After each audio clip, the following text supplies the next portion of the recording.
નમસ્કાર દોસ્તો, સુપરફાસ્ટ તાજા સમાચારમાં તમારું સ્વાગત છે। દેશ, દુનિયા અને ગુજરાતના તાજા, મોટા અને સૌથી મહત્વપૂર્ણ સમાચાર જાણીએ તે પહેલા તમે ચેનલમાં નવા હોય તો ચેનલને જરૂરથી સબસ્ક્રાઇબ કરીને વિડીયોને લાઇક કરી દેજો। સૌથી પહેલા દોસ્તો આપણે વાત કરીએ તો ખેડૂતો માટે પાણીદાર નિર્ણય। ધરતીપુત્ર માટે 31 માર્ચ 2024 સુધી નર્મદા કમાન્ડમાં સિંચાઈ માટે પાણી ચાલુ રાખવામાં આવશે।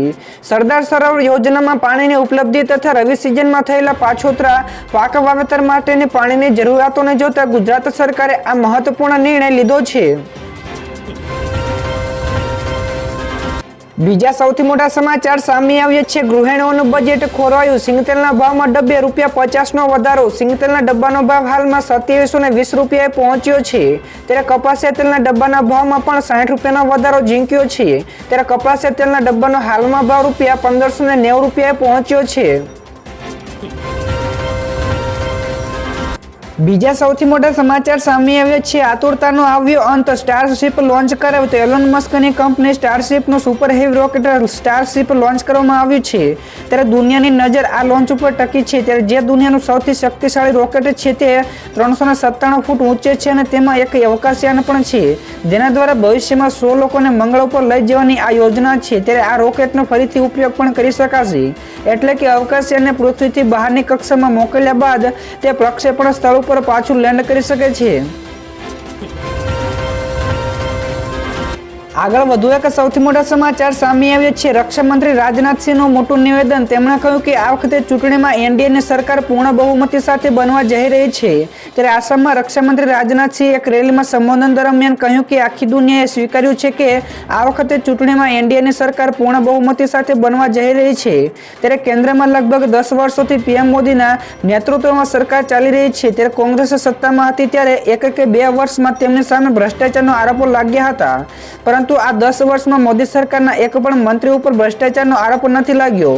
તો દોસ્તો, આ મતે તમારું શું નિવેદન છે ફટાફટ નીચે કોમેન્ટ કરજો।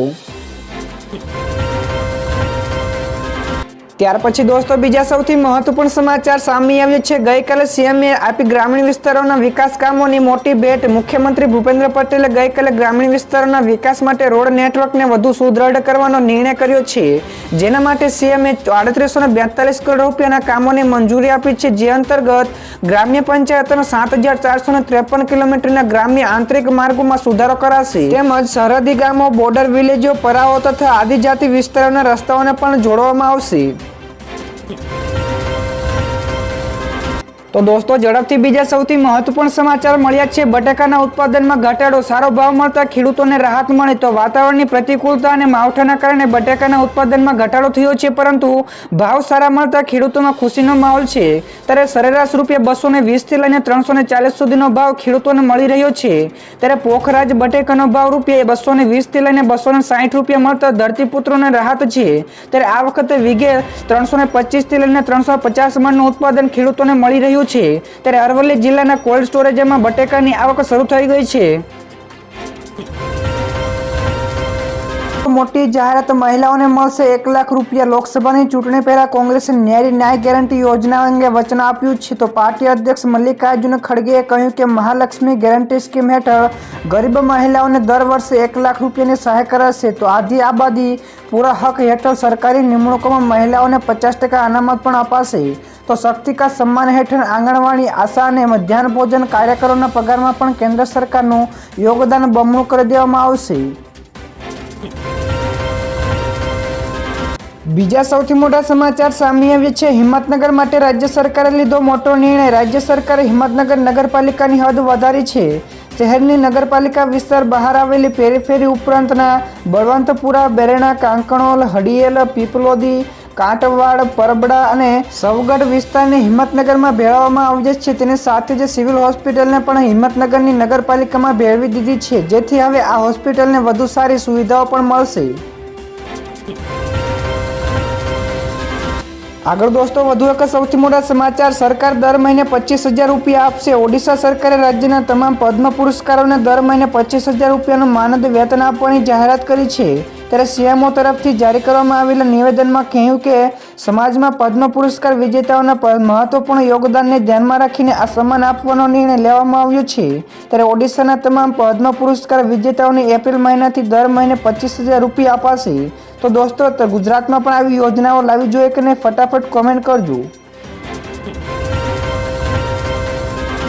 બીજા સૌથી અગત્યના સમાચાર સામે આવ્યા છે. ગરમીને લઈને હવામાન વિભાગની મોટી આગાહી. ગુજરાતમાં હવામાન વિભાગે નવી આગાહી કરી છે. તે અનુસાર આવનારા 3 દિવસ પછી ગરમી વધશે. તે દરમિયાન 2 થી 3 ડિગ્રી તાપમાનમાં વધારો નોંધાશે. તો ગરમી વધતા લોકોને પરસેવે રેબઝેબ થવાનો પણ વારો આવવાનો છે. ત્યારે હાલ ઉત્તર પશ્ચિમ ઉત્તરના પવનો ફૂંકાઈ રહ્યા છે, જેના કારણે આવતા 3 દિવસમાં તાપમાનમાં હાલ જેવું જ રહેશે. પરંતુ 3 દિવસ બાદ પવનની દિશા બદલાતા તાપમાનમાં વધારો નોંધાશે. આથી આગાહી મુજબ હાલ રાજ્યમાં વરસાદની પણ કોઈ પણ પ્રકારની સંભાવના નથી. તો દોસ્તો બીજા સૌથી મહત્વપૂર્ણ સમાચાર સામે આવ્યા છે. આ ટાપુ ઉપર જવા માટે લેવી પડશે પૂર્વ મંજૂરી. જામનગરમાં આવેલા 11 ટાપુ ઉપર પ્રવેશ કરવા ઉપર પ્રતિબંધ મૂકતો જાહેરનામું જારી કરાયો છે. ત્યારે જામનગરના એક પિરોટન ટાપુ પર માનવ વસ્તી રહે છે. ત્યારે રાષ્ટ્રીય સલામતી અને જાહેર વ્યવસ્થાને ધ્યાનમાં રાખતા આ ટાપુ ઉપર પ્રવેશ કરવા ઉપર પ્રતિબંધ મૂક્યો છે. તેથી પ્રવાસીઓને પિરોટન ટાપુ આવવા કે જવા માટે પૂર્વ મંજૂરી લેવી પડશે. ત્યારે આ જાહેરનામાનો ભંગ કરનારને દંડ પણ થશે. તો આ જાહેરનામું 13 મે 2024 સુધી અમલમાં રહેશે. તો દોસ્તો આગળ વધુ એક સૌથી મહત્વપૂર્ણ સમાચાર મળ્યા છે. અહીં સિંચાઈ માટે નર્મદાનું પાણી નહીં મળે. નર્મદા વિભાગે પરિપત્ર જાહેર કર્યો છે. તે અનુસાર પાટણના અમુક વિસ્તારોમાં નર્મદાનું પાણી સિંચાઈ માટે મળશે નહીં. ત્યારે ઉનાળુ વાવેતર કરતા ખેડૂતોને સિંચાઈ માટે નર્મદાનું પાણી મળશે નહીં. ત્યારે આ વિસ્તારોમાં રાધનપુર, સાંતલપુર અને સમી સામેલ છે. ત્યારે 31 માર્ચથી નર્મદા વિભાગની અહીંથી કેનાલમાં પાણી બંધ કરશે. ત્યારે તે દરમિયાન બ્રાન્ચ અને ડિસ્ટ્રીબ્યુટર કેનાલમાં પાણી બંધ રહેશે. તેની સાથે જ માઇનોર કેનાલમાં પણ પાણી આવશે નહીં. તો દોસ્તો બીજા સૌથી મહત્વપૂર્ણ સમાચાર સામે આવે છે. અમૂલ અને સાબર ડેરીએ ભાવમાં કર્યો ઘટાડો. સામાન્ય જનતા માટે સારા સમાચાર સામે આવે છે. ત્યારે અમૂલ અને સાબર ડેરીએ બ્રાન્ડ તેના ઘીના ભાવમાં ઘટાડો કર્યો છે. ત્યારે બંને બ્રાન્ડના ઘીમાં પ્રતિ કિલો ₹25નો ઘટાડો કરવામાં આવ્યો છે. ત્યારે આ સિવાય 15 કિલોના ડબ્બાના ભાવમાં ₹375નો ઘટાડો કરાયો છે. ત્યારે 15 કિલો ઘીના ડબ્બો જે અગાઉ ₹9,220માં મળતો હતો તે હવે ₹8,845માં મળશે. ત્યારે ઘીમાં ઘટાડેલા નવા ભાવ 14 માર્ચથી અમલમાં આવશે. ત્યારબાદ દોસ્તો ફટાફટ આગળના બીજા સૌથી મોટા સમાચાર મળ્યા છે. પુતિનનું મોટું નિવેદન. તો પરમાણુ યુદ્ધ માટે તૈયાર છે રશિયા. જ્યાં દર્શક મિત્રો રશિયાના રાષ્ટ્રપતિ વ્લાદિમીર પુતિને અમેરિકાને ફરી એકવાર પરમાણુ હુમલાની ચેતવણી આપી છે. ત્યારે તેમણે કહ્યું કે જો અમેરિકા યુક્રેનને પોતાના સેના મોકલશે તો યુદ્ધ વધુ ભયાનક થઈ શકે છે. ત્યારે આપણે હજુ પરમાણુ યુદ્ધ તરફ આગળ વધી રહ્યા નથી, પરંતુ અમને અત્યારે તેની નજર નથી લાગતી. પરંતુ સૈન્ય કે ટેકનિકલ આધાર ઉપર અમે તેના માટે તૈયાર છીએ. જો કોઈ દેશ રશિયાના પરમાણુ યુદ્ધ માટે ઉશ્કેરાશે તો રશિયા તેનો પણ જવાબ આપશે. ત્યારબાદના દોસ્તો આગળના બીજા સૌથી મોટા સમાચાર મળ્યા છે. કર્મચારીઓ પાટનગરમાં ફરી એકવાર નાખશે ધામા. જ્યાં દર્શક મિત્રો લોકસભાની ચૂંટણી પહેલા ફરી એકવાર સરકારી કર્મચારીઓ પોતાની માંગણીઓને લઈને ગાંધીનગરમાં ધામા નાખવાની તૈયારી કરી રહ્યા છે. ત્યારે કર્મચારીઓની માંગણીઓમાં ખાસ કરીને ફિક્સ પે નાબૂદી, જૂની પેન્શન યોજનાને લઈને પાટનગર ખાતે ધામા નાખનાર છે. ત્યારે માંગણીઓને લઈને તેઓ સીએમ ભૂપેન્દ્ર પટેલની રૂબરૂ મુલાકાત પણ કરનાર છે. ત્યારે વ્યક્તિગત આવેદન આપવા છતાં પણ કર્મચારીઓને હાજર રહેવા માટે કર્મચારી મહામંડળે જાહેરાત કરી છે.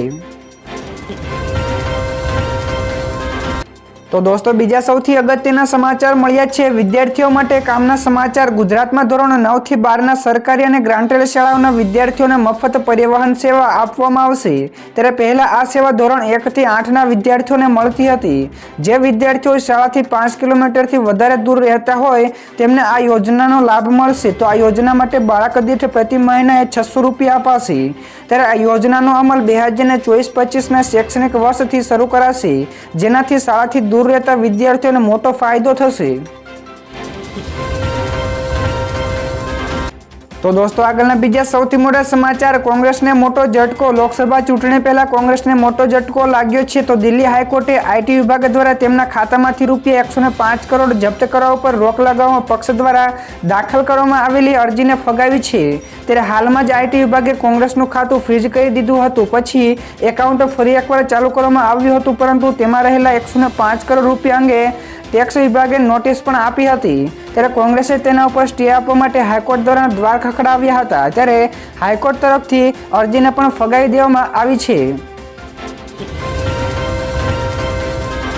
ત્યારબાદના દોસ્તો બીજા સૌથી મોટા સમાચાર મળ્યા છે. ડોક્ટરો ફાર્મા કંપનીઓ પાસેથી ભેટ લઈ શકશે નહીં. તો કેન્દ્ર સરકારે ફાર્મા કંપનીઓ અને ડોક્ટરો માટે માર્ગદર્શિકા જાહેર કરી છે.